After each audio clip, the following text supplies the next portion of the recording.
Hello lovely audience, welcome back to another quick tutorial video of Tech It Simple. In this video, I'm going to show you how you can download the Twitter application, whether you are using an Android device or iOS. So, without any further ado, let's dive right into this exciting video. First of all, you just simply have to open either your Play Store application or App Store application, depending on which platform you are using. After opening the application, just simply search for Twitter into here, or you can also search by the name Twitter. After searching, this application with a black and white logo will appear.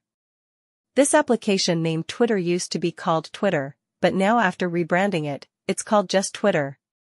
Now, in order to download the application, just simply click on the install button. And after that, depending on your internet connection, the application will be downloaded onto your phone.